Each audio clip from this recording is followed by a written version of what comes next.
Hi, my name is Blake. I'm in Miss Alex Asbille's ENC 1102 English class here at St. John's River State College. And today I'm going over my Toulmin Argument presentation. My claim was that I believe, or I've seen that car safety has evolved much more greatly over since about 1955 to 1960 into more modern years compared to since the introduction of the American automobile in 1893 to about 1950s. So we're going to go over this now and let's start. So to really, let's go over some history on the subject of the automobile in America. The first one in America was introduced in 1893 as a kind of horseless carriage. Um, I think the first one was an Oldsmobile. I'm not entirely clear on that detail, but I do know that the first modern car was introduced in 1901 by a German auto group, Daimler Motoren Gesellschaft. It was designed by Wilhelm Maybach for that group. It called the 1901 Mercedes. And actually, if you're familiar with cars, even on a very light basis, you know that Mercedes is still in use as Mercedes-Benz, and Maybach is actually a higher version of Mercedes-Benz. And to define a modern car, let's get down to the basics. In order to have that, you're going to need a set of 4 wheels, sometimes 3, depending on where you are. This is more commonplace in Japan. For the most part, though, around the world, it is a set of 4 wheels, along with a chassis to connect them. This is including axles, wheel bearings, the likes.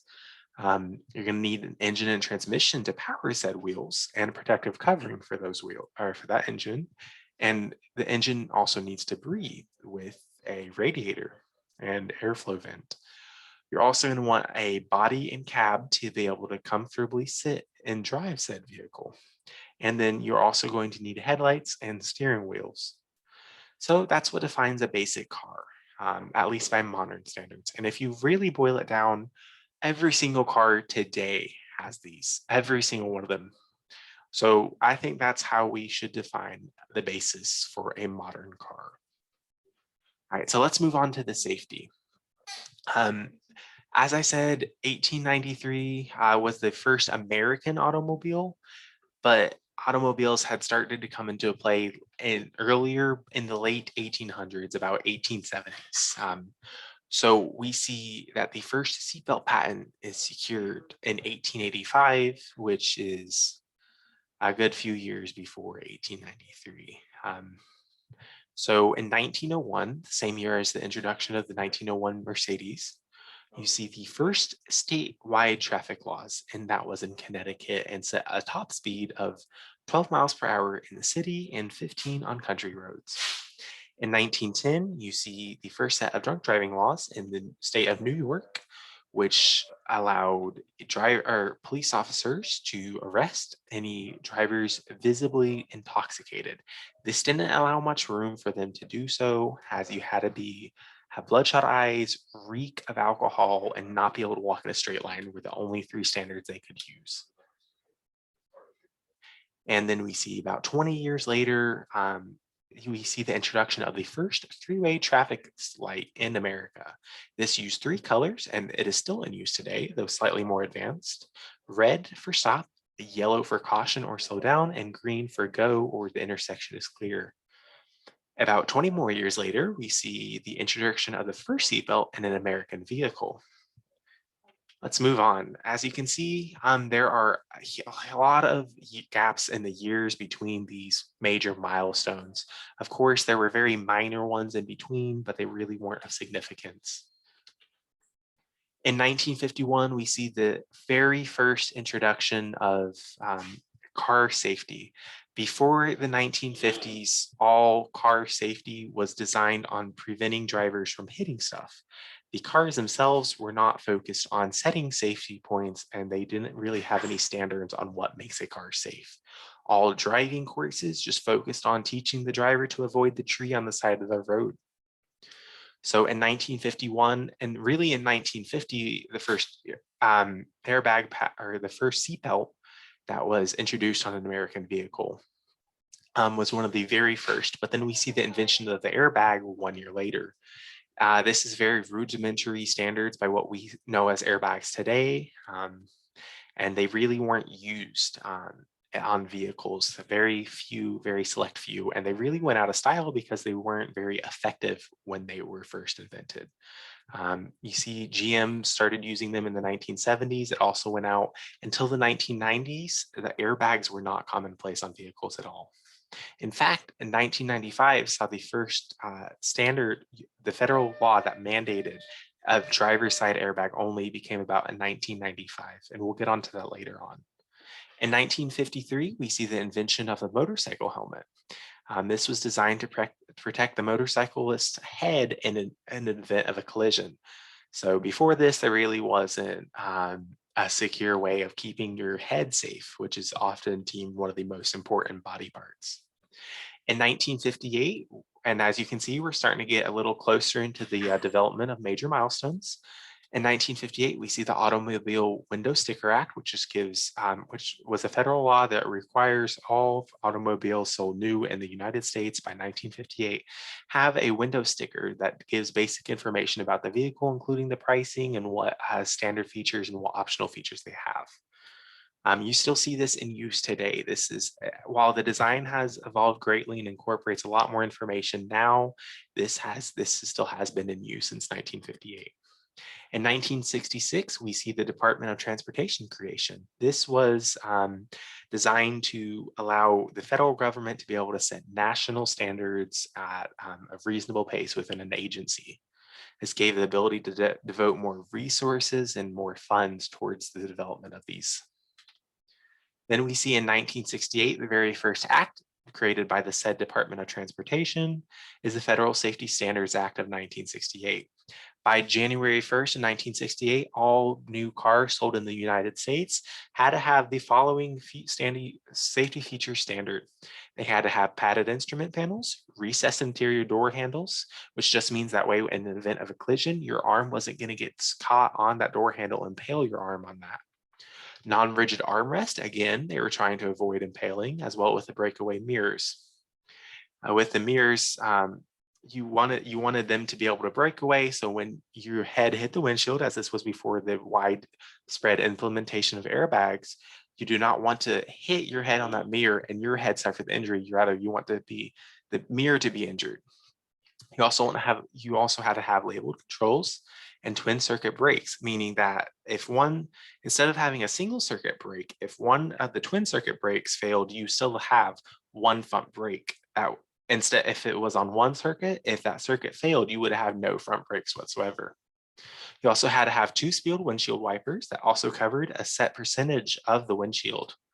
You have to have a left-hand outside mirror, and actually you'll see that most vehicles before this time didn't have any outside mirrors, and at this time only a left-hand outside one was required, and so you really didn't see. And this actually stayed into effect until about the very late 1980s.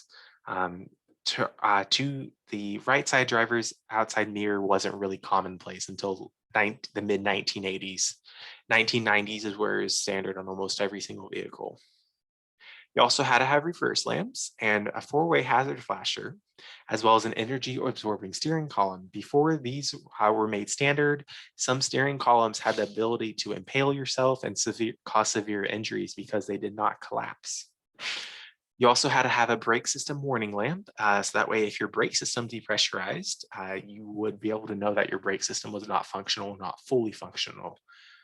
You also had to have a certain amount of fuel spillage. If you exceeded this amount of spillage, then your car was deemed unsafe. You actually will see this in the Ford Pinto later on in the 1970s. You also had to have front and rear side marker lights and reflectors. That way people could know you were seeing the side of a vehicle in the dark. And then you also had to have crash test performance. It must meet certain standards and a 30-mile-per-hour crash test into a brick wall. This is a very rudimentary version of what crash tests we see today, but there is still, at its most basic form, is still being used.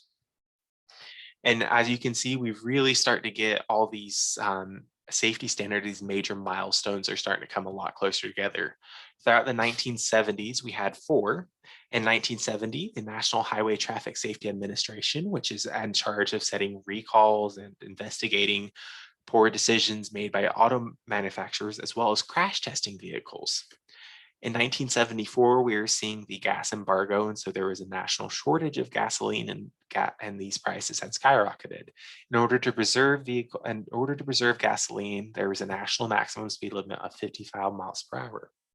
In 1977, we see the creation of the Star of Life symbol, which identified emergency medical services. Before this point, there was no such standard symbol, and this served to create so that way people knew where to go to get help. So at hospitals, paramedics were required to wear them, hospital staff, outside of hospitals, on ambulances, any emergency medical services had to have them. In 1978, we see the child safety we have two major milestones: the Child Safety Act, which required children of a certain age or size to be in car seats. And then we also have the very first frontal impact test come about by the NHTSA, National Highway Traffic Safety Administration. In 1984, we see seatbelt requirements. So the National Highway Traffic Safety Administration started requiring seatbelts in every vehicle. Not only were they required to be made in vehicles, they also had to be worn by all of the drivers. And we also see the start of theft prevention. In 1985, there was a seatbelt use campaign that is actually still in use today. And these two dummies, I forget the names of which they were, are still being used today, and they have been made into the Hall of Fame. In the 1991, we see the development of the Whale program by Connie Day, and this was just a child car safety assessment program. And this is also still in use today. It's not as widespread, and there is a separate one by the NHTSA. In 1993, one second, please. In 1993, we see the introduction of the 5-star safety ratings program, and this is still implemented today, and this is widespread. This is global. So this was the very first one introduced in America and the United States, and it has since gone global.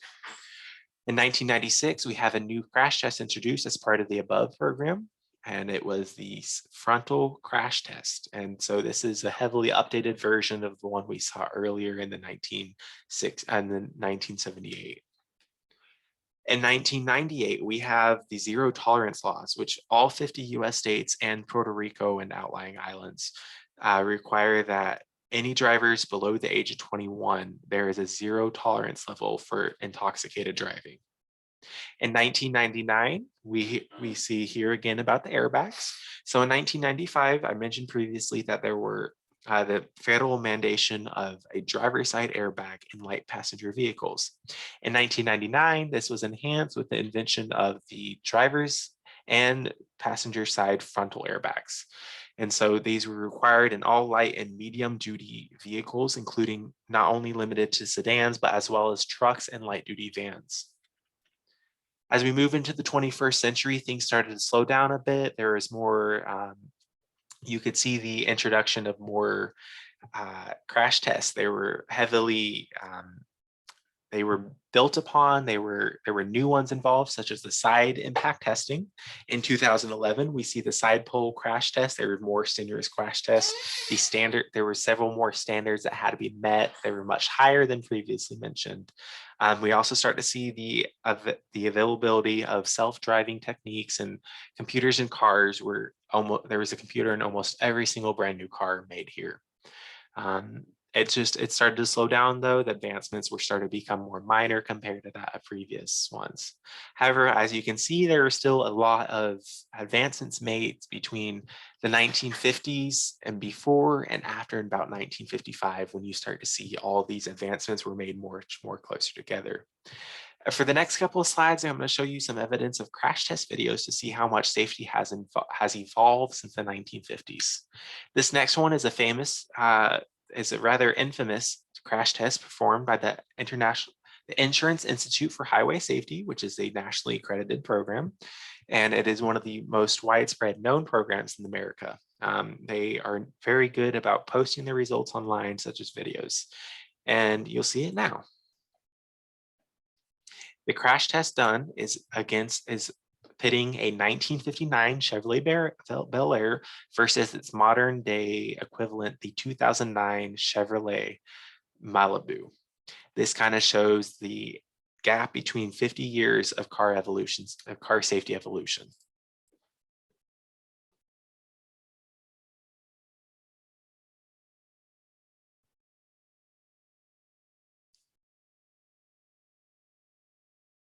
As you can see here, the passenger cabin of the 1959 Chevrolet Bel Air has collapsed severely.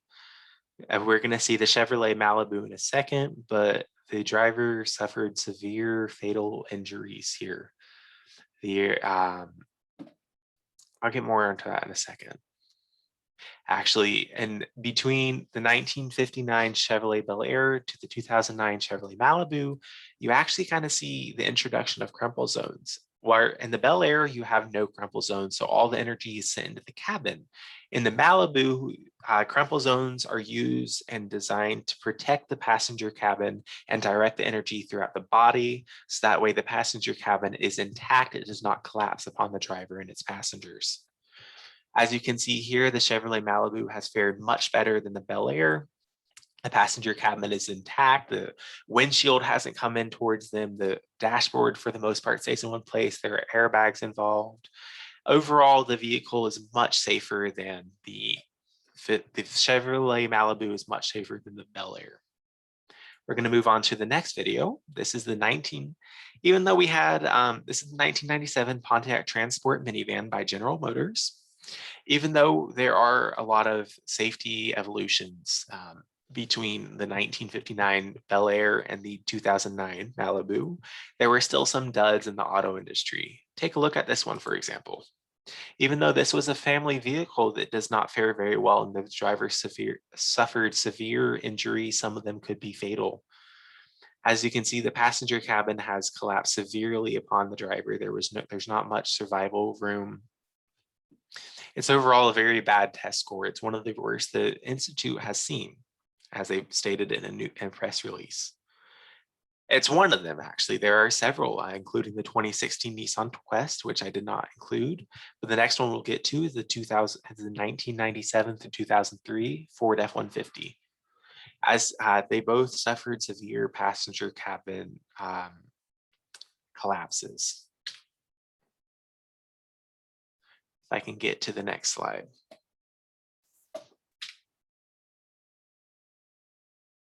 One second, please. I'm having some technical difficulties. All right, and we're actually going to do this.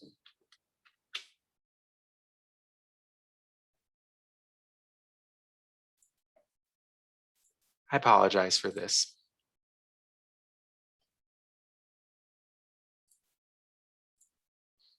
All right, so this is the 1997 F-150.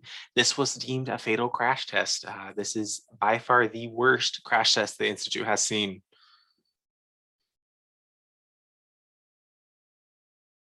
The passenger cabin had severely collapsed. You see that the passenger and the driver do not have much stability room. The doors had come open, leaving the driver now has the potential to be ejected from the vehicle.